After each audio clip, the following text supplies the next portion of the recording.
আল্লাহ, পিসাবের লঙ্গি ধোয়া পানি সব বাড়ির মধ্যে রাখে। মহিলার তো বোঝে না, ঠিক না ঠিক? মা বোনেরা খবরদার, মা খবরদার, মা স্বামী ব্যতীত ছাড়া কারো গায়ের মধ্যে হাত দিয়ে গাও গোসল দেবেন না। স্বামীকে দিয়ে দিবেন বিশ্ব নবী রাসূলুল্লাহকে গোসল দেওয়ার জন্য। মা আয়েশা 2 মস্ক পানি আনলেন, আনিয়া নবীকে গোসল করে দেন। নবীদের গায়ের মধ্যে পানি ঢালে। আয়েশা বলে খুশি আর বলে, আল্লাহ, আমি আয়েশা বড় বুদ্ধ, আল্লাহ ভাগ্যবতী, আজকে নিজ হাত দিয়া নবীজির গোসলের দায়িত্ব পেয়েছি। আমার বোনেরা শুনে রাখো, মা আয়েশা গায়ে পানি দেয় নবীজির গায়ের মধ্যে। আয়েশা মনে বড় আনন্দ পায়। ওই গার পানি গুলা ওই নবীজির জল চোখের নিচের দিকে চলে যায়। গার পানি পড়িতে পড়িতে মাটি নরম হয়ে যায়। মাটি নরম হইতে হইতে জল চোখের পায়া সামনের দিকে দাবিয়ে যায়। আমার রাসূল দেখলো রে, চোখের পায়া সামনে দাবি গেছে মাটি নরম হয়ে। আমার নবী আস্তে করে পিছন দিকে সরিয়ে বসলেন। আয়েশা আনন্দে আনন্দ, খুশি মত্ত হারা। আমার নবীজি ইস্তিহামা আয়েশা ওই গোসলের পানি ঢালে গার মধ্যে। আয়েশার ডান দিকের পাতা ওই জল চোখের পায়ের নিচের দিকে গেছে। আয়েশা লক্ষ্য করতে পারে নাই, রাসূলুল্লাহ খেয়াল করতে পারে নাই। ওই সময় নবী যখন সামনে আগে বসছিলেন, আয়েশা ডান দিকের পার আঙুলটা জল চোখের ফাঁসে আটকে গেছিলেন।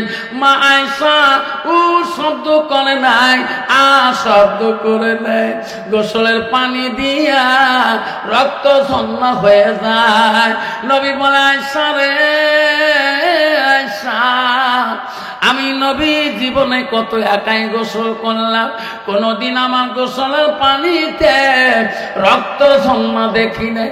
আয়েশা, আজকে তুমি গোসলের দায়িত্ব নিয়া আমার গোসলের পানি দিয়ে কেন রক্ত যায়? এটা কোন রক্ত আয়েশা? আমি নবী নিজে বুঝতে পারছি না। আয়েশা বলো বলো। মায়েশা আম্মা কথা বলে না, নবীজিকে গোসল দিয়ে দেয়। নবী বলে, রে আয়েশা এতক্ষণ এত আনন্দ ছিল, এখন আয়েশা কথা বলে না কে? নবীজির মুখটা আয়েশার মুখের দিকে তাকায়া দেখলেন। দেখে রে আয়েশা 2 চোখের পানি দিয়ে বুক ভিজে যায়, তবু রাসূলুল্লাহকে গোসল দেয়। আমার নবীজির গোসল আয়েশা বন্ধ করে না। নবী বলে, আয়েশা তুমি কেন কাঁদছো রে বল? এই গোসল তো তুমি নিজে ইচ্ছে করে দায়িত্ব নিয়েছো, আমি নবী তো তোমাকে বলিনি আমাকে গোসল করে দাও। আয়েশা তুমি কেন কাঁদছো বল, আমাকে বলো কি হলো তোমার?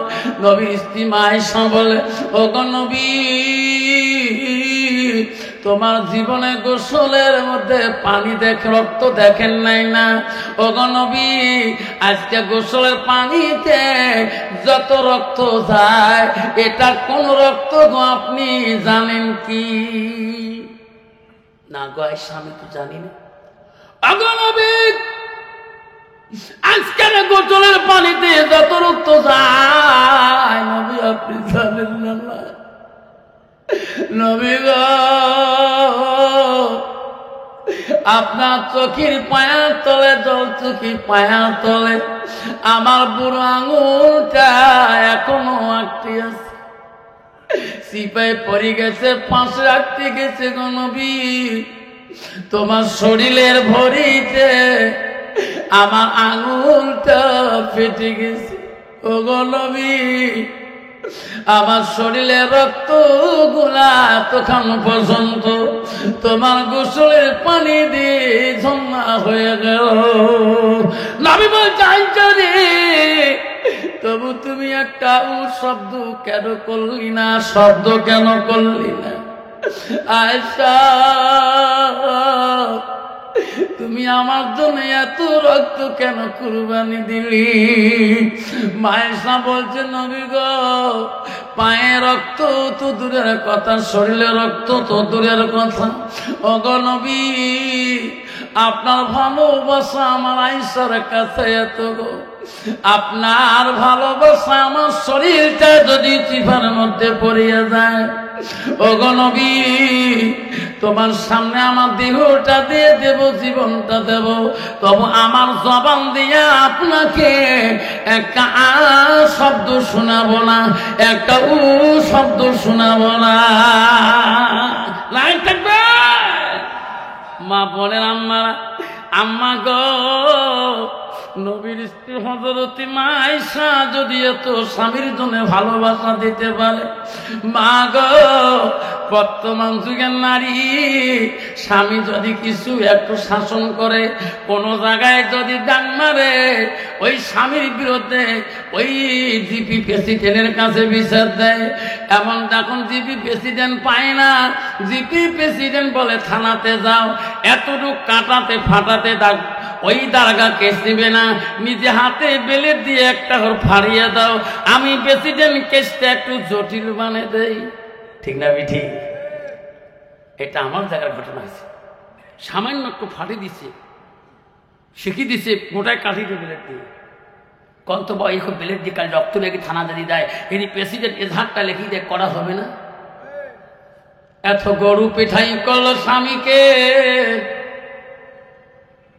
বাবা বড়, আরো যদি ওই স্বামীকে যদি ওই বিবিটাকে সংসার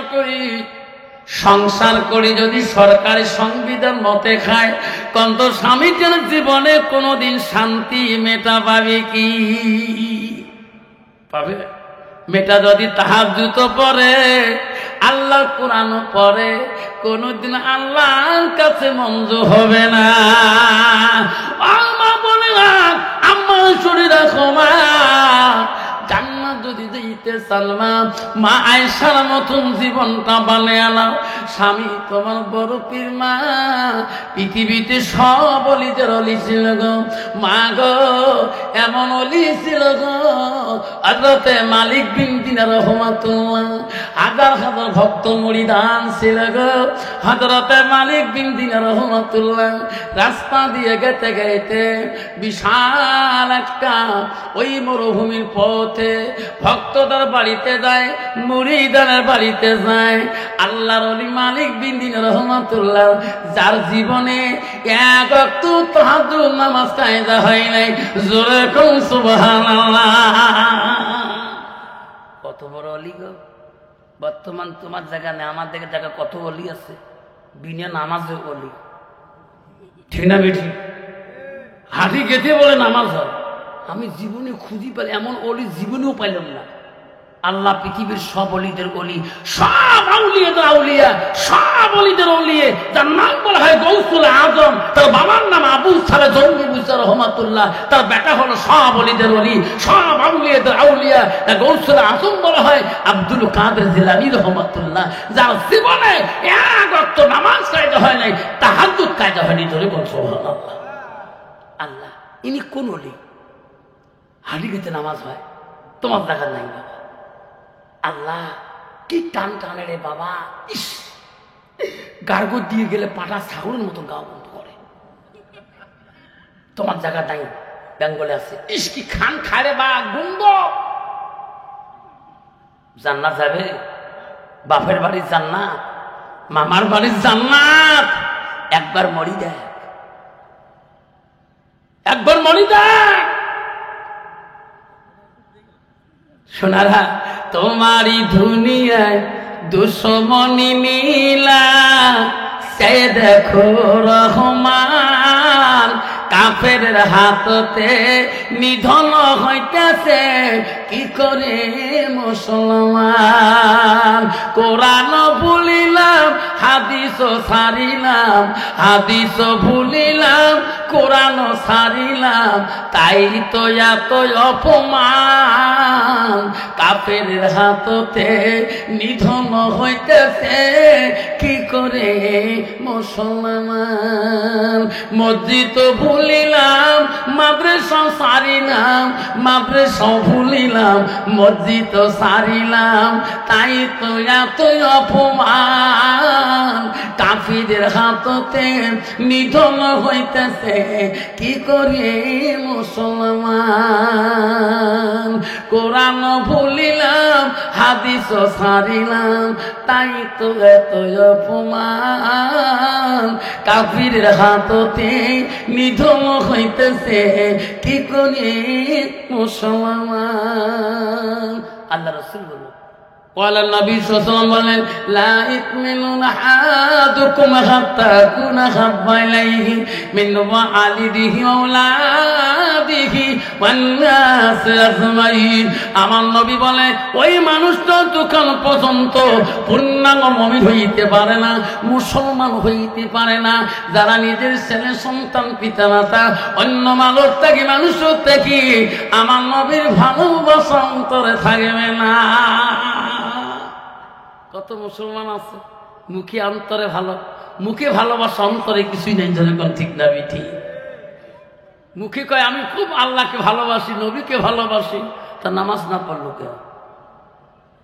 নবীর একটা সুন্নত জিন্দা না করলো, রাসূল বলেছেন একটা সুন্নতে জিন্দা করবে ভালোবাসো। রাসূল বলল মান হাব্বা সুন্নতি ফাকাদ হাব্বানি ওয়া মান হাব্বানি কায়না মাই ফিল জান্নাত।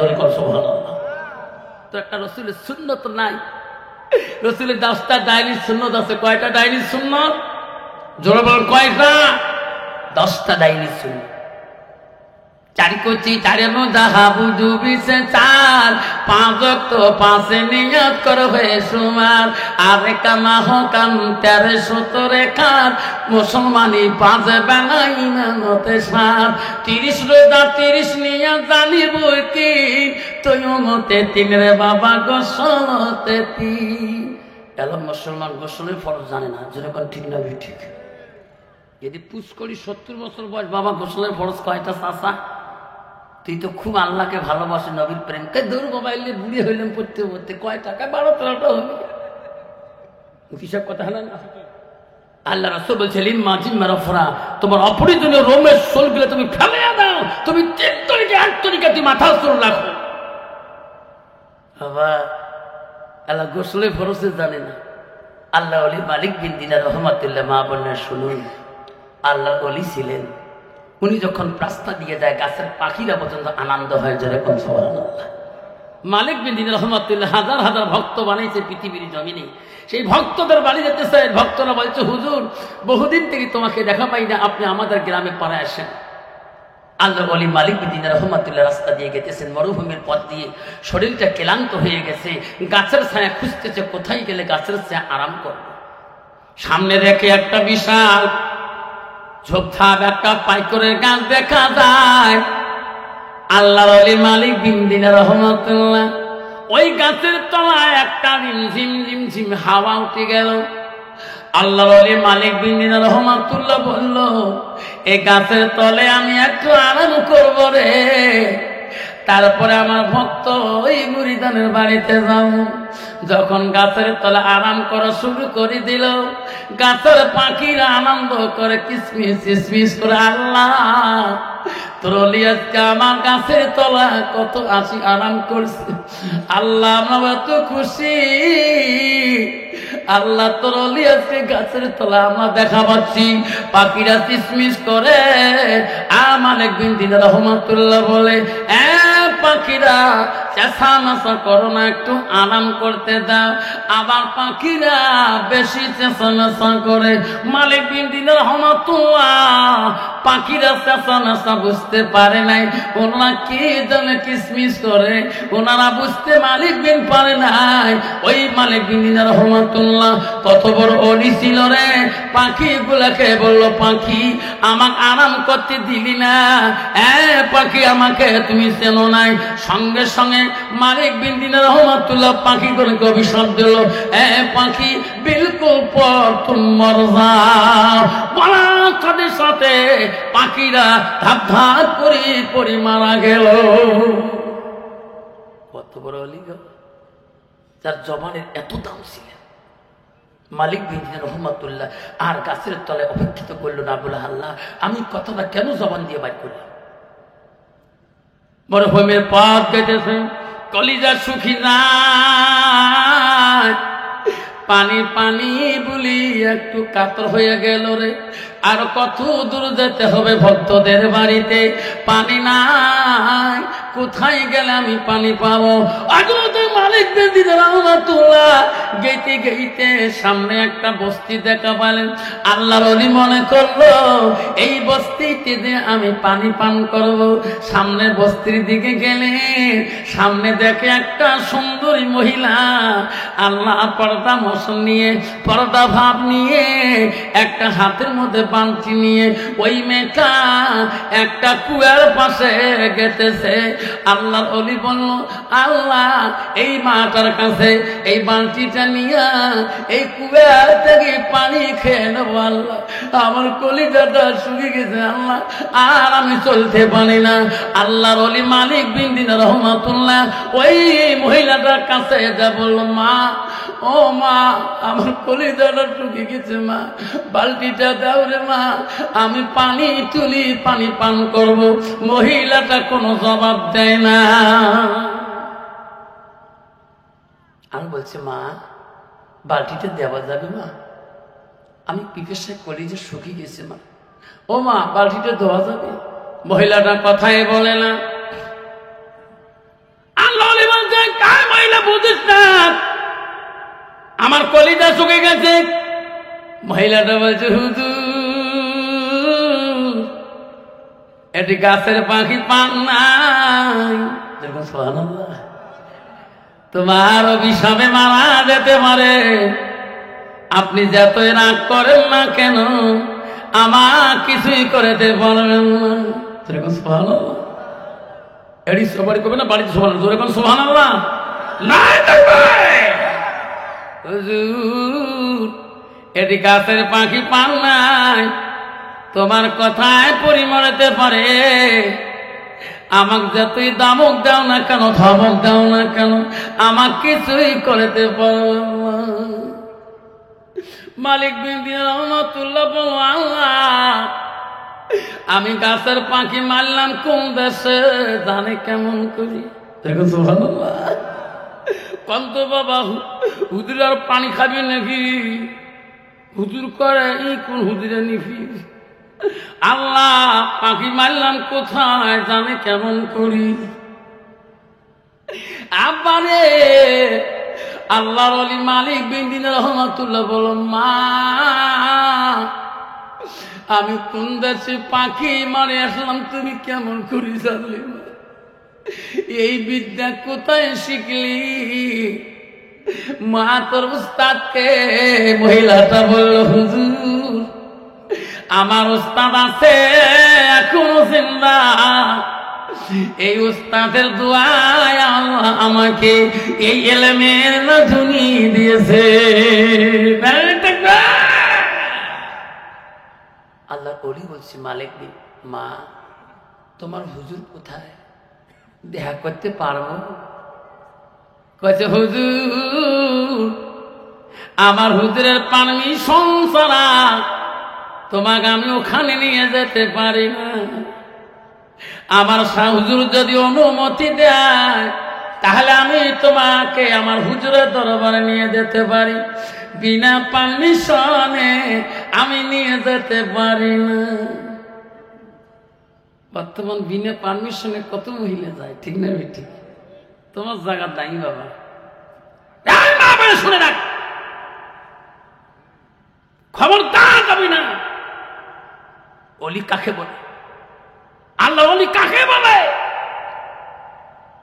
নাস্তি ফুস্তি করে জীবনটা নষ্ট করে দিলে পৃথিবীর মহিলারা আল্লাহর অলি হয়ে গেছে। জনগণ ঠিক না বেটি? মা বোনেরা খবরদার। মালিক বিন বলছে, মা আমি কি তোর ওস্তাদে দেখা করতে পারবো? বলছে, হুজুর আমার ওস্তাদে দেখা করলে আমার ওস্তাদের পারমিশনটা নেব, যদি দেখা করা আদেশ করে তাহলে দেখা করতে হবে। বাবা ও মা বলে না, শুনে রাখো মা, হুজুরের কাছে যাওয়া কেন অধিকার দিয়েছে বুঝুন? মক্কা হুজুরকে রাস্তার মধ্যে আমি গাড়িতে আসতেছি, শিলিগুড়ির গাড়িতে। মহিলাটা বারবার আমাকে বলে, হুজুর তোমাকে সেলং লাগে। কি হয়েছে তার? হুজুর কোথায় গেছেন? আমি কই ইসলামপুর। হুজুর ওকে মা তুই কোথায় গেছিস? হুজুর বাবার উঠে গেছ, বাপের বাড়ি, বাপ মারা গেছে। নয় 1 মাস হল যাবার বাবার উঠি। বাবা স্পিডে দেয় না, বাবা কান্দে, মা মরছে। 1 মাস তুই বাবার খেদমত করবো। তোর কোন বাবা? মোর পীর বাবা। এই 1 মাস তুই হুজুরের খিদমত করে, আসে না নাই? যখন আসে না না মা বোনেরা, রাসূলুল্লাহর কাছে একজন সাহাবী গেছিলেন দেখা করতে। আব্দুল ইবনে মাকতুম অন্ধ ছিলেন। আব্দুল ইবনে মাকতুম নবীকে এত ভালোবাসছিলেন, অন্ধ সাহাবী ছিলেন। নবীকে দেখা করার জন্য আব্দুল্লাহ ইবনে মাকতুম নবীর বাড়িতে গেছিলেন। ওই সময় নবীর কাছে বিবিরা খেদমতে ছিলেন। নবী বলছে, আয়েশা রে, ও আমার বিবিরা, তোমরা আড়াল হয়ে যাও, আমার বাড়িতে আমার সাহাবী আব্দুল ইবনে মাকতুম অন্ধ সাহাবীটা আছে, তোরা একটু আড়াল হয়ে থাকো, আব্দুল ইবনে মাকতুমকে আসতে দাও। হযরত আয়েশা বলছে, হুজুর গো, আব্দুল ইবনে মাকতুম তো অন্ধ, চোখে দেখতে পারে না, আমরা তোমার কাছেই থাকবো, আব্দুল্লাহ মাকতুম তো বুঝতে পারবে না। নবী বলছে, না না ও আয়েশা রে, বেবিরা শুনে রাখো, আব্দুল্লাহ ইবনে মাকতুম না দেখতে পারে, তোরা বিবিরা তো দেখো। বর্তমান যুগের মেয়েরা দেখে না না দেখে, দেখে না না দেখে। তুমি কোন সাহস ওখানে ড্যান্স দাও? তোর লজ্জা থাকা দরকার। তুমি চোখ আল্লাহ দিয়েছে, আল্লাহ রাসূল বলেছে, আল হায়া শুবতুম মিনাল ঈমান, তার হায়া না শরম একটা ঈমান। তোমার জায়গায় নাই বাবা, আমার আসে না, আমার পশ্চিমবঙ্গে আছে। মক্কা হুজুর বাবার উঠে গেছে, বাবা আসবেন না, কম খেদমত করতাম বাবা, কাঁদে আরো দেখছে। মা বোনেরা গো, শান্তি কেন নাই রে দুনিয়ায়, গজব কেন আসলো দুনিয়ায়। আন্দামানে গজব গলো, গুজরাটে গজব গলো, হারিয়ানায় গজব হইল, হাজার হাজার বিদিনের জামা।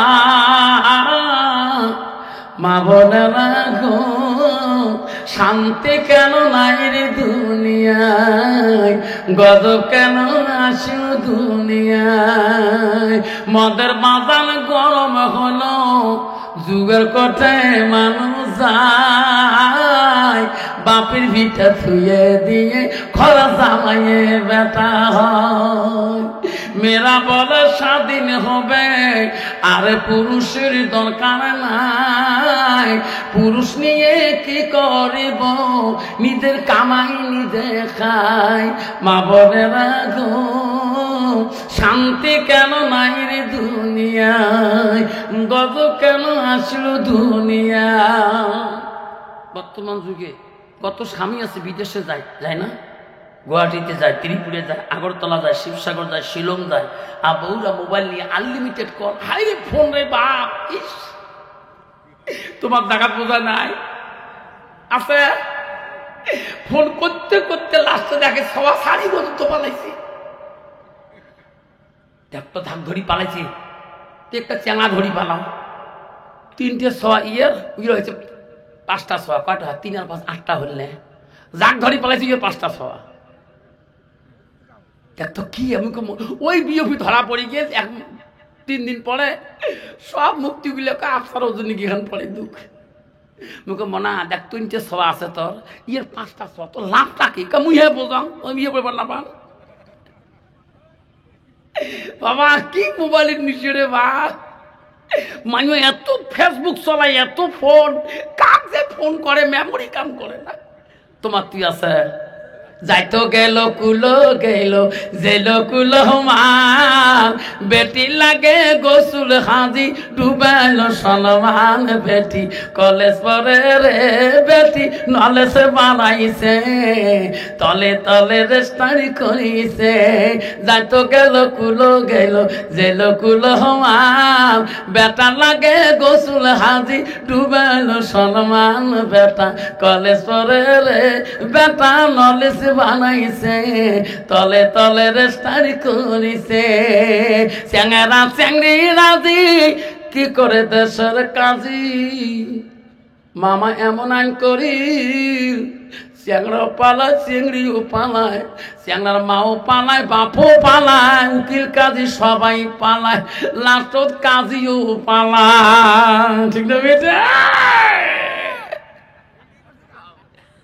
পালায় না জঙ্গল বাড়ির যে নুকি মশা খায় মোর আরাম কত খাস খা মশার নড়ালি ভিড় মামা এসে পাশ পাকে মশা আসতে মতন খায়া না আমার মক্কা হুজুর কাল জঙ্গল বাড়ি সতী অসুন্দর মশা খায়া ঠাট্টা করছে আসো না নাই যাইতো গেল কুলো গেল জেল কুলো মান বেটি লাগে গোসুল হাজি ডুবাইল সলমান মা বোনেরা গো শান্তি কেন নাই রে দুনিয়ায় গজব কেন আসিল দুনিয়ায় নিজের বাপকে বাপ বলে না নিজের বাপকে বাপ বলে না শ্বশুরকে যে আব্বা কয় মার কপালে ভাত জোটে না শাশুড়িকে আম্মা কই আম্মু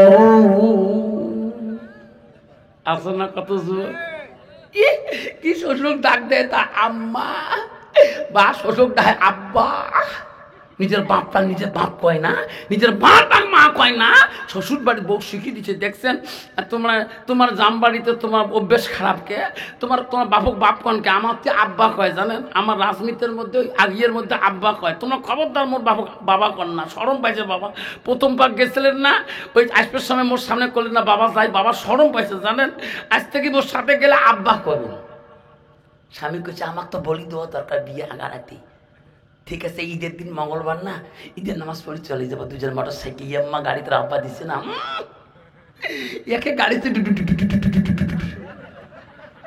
একে যাইয়া দেখে শ্বশুর জামাই আসতেছে বেরিয়ে জামাই একে শ্বশুর দেখে আব্বা সালাম আলাইকুম তোমারও গজব হোক মোরও গজব হোক ঠিক না ঠিক যুবক বলছে মা কেন মামাকে তুমি ডাকছো মা মা বলছে বেটা রে ছোট কালে তোমার আব্বা হারাইছো তোমার আব্বা হারার মতন তো কোনোদিন দুঃখ দেই নাই এ বেটা বড় চাকরি পালি আমার বয়স এসে আমি এখন রান্না করি বাড়ি খোয়া দিতে পারি না বাবারে আমি কেন ডাকিলাম একটা ভালো পাত্রী দেখিয়েছি মেয়ে দেখিয়েছি আমার বড় পছন্দ বাবা তুমি বিয়ে করলে আমি মা বড় অবসর পাবো ছেলে বলা কেন বড় জ্ঞানী ছেলে বলছে মা